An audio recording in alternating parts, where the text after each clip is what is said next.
Hey everyone, this is Chad from the Mini Bike Builders Guild and North Mini Bikes, and I'm going to show you guys how to do the wide 2-piece to 3-piece rear tire that they do out west.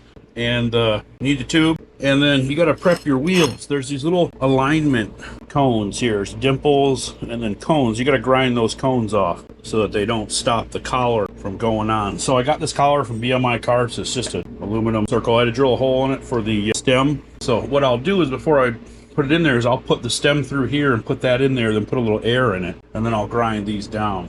Make sure the thing stays in the center, so as she gets plump, we'll just make sure that it's in the center. And then you just put the two wheels in with that. They have a notch in them already, but you won't really use that. I'll probably put some tape over that maybe, I'm not sure. But I don't think it'll hurt anything. I'll sand the edge down so it doesn't cut the tube. There, now they don't, well I got one more. Now they won't interfere with the ring. So now we'll give them a light sanding with some Scotch-Brite and stuff, wipe it down with acetone, and then we will heat them in the oven a bit to outgas them, and then we'll powder coat them. All right, so we powder coated. Didn't want to stick because it's aluminum and smooth, so I had to hot frocket, they call it, which is where you heat it up and then put the goop on there. So there she is. We're cooking away. But there is yellow on everything. Definitely need to get one of them sucker boxes, but powder coat is such a pain in the ass. Look at the mess. I could have painted it, clear colored it, and been ready to go tomorrow. Well, there we are, all greeny yellowed up. It looks way better in the camera than it does in person. I wish it looked like it did in the camera, but here, I think before it cools down, it looks pretty yellow. But it is pretty hot yet. I couldn't get it to stick, so I had to hot frock it, which was my first time doing that, but hell, you really don't even need the negative if you're gonna hot frock. You just heat it up and then dust the coating on it and it sticks. So this is called Manta Green. It's like Can-Am's yellow green. So when that's dry, tomorrow we'll put the wheels and tires back together and we'll be able to see what we got. So of course you put the notch where the stem is. Pretty easy peasy. So get those lined up. I gotta tell you, this is my favorite hammer. It's a metal shaping hammer. It's plastic. Man, it really does a good job. Back on through there now. Maybe we can take the gloves off this time.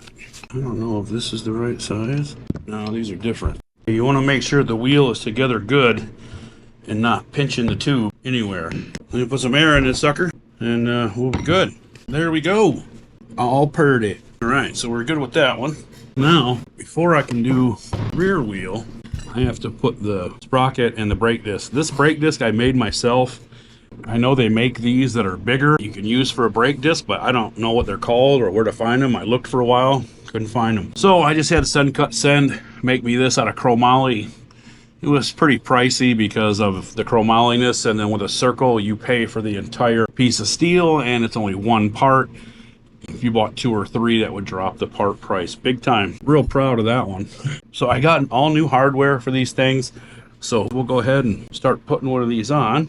Let me find I think that's my prettiest one. So good old powder coat. Some of these, the powder coat is plug-in because I do it myself with a little home oven, and it's quite the pain in the ass. I gotta tell you, I don't have a fan shroud or anything like that, so the powder gets litter everywhere. My whole shop is covered in yellow dust. So, although I do love powder coat, and it's super bulletproof and looks great, but man, it's such a pain in the ass to do if you don't have the right stuff.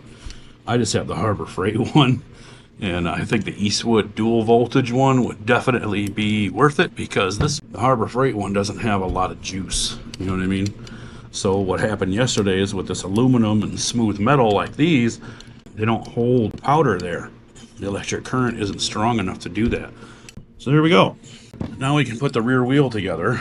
So what you need for that are some really long bolts. Oh, wheel. Okay, so trying to keep everything that was kind of together well now.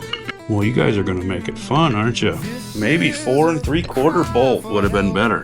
Put some tape on those so that they don't, everything helps, you know what I mean? So I didn't really see any videos on doing this. It just seems to be something that the guys out west know and nobody else does, and that did not freaking work at all. Show ass in there. Show ass in there. I need to kind of read this powder coat here if I can. Something like these. It's kind of working. Going on. Gotcha. I gotta ream that out a bit. The inside here. It's proven to be a lot of fun.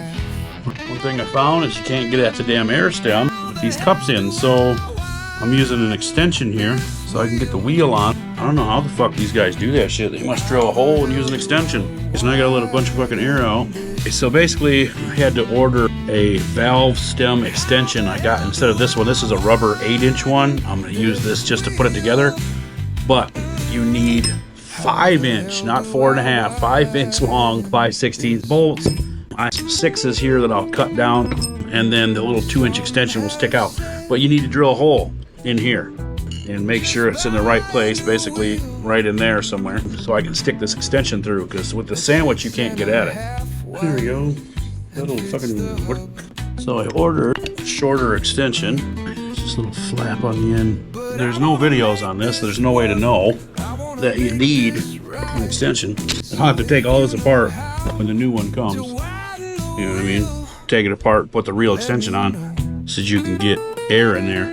This will work for now.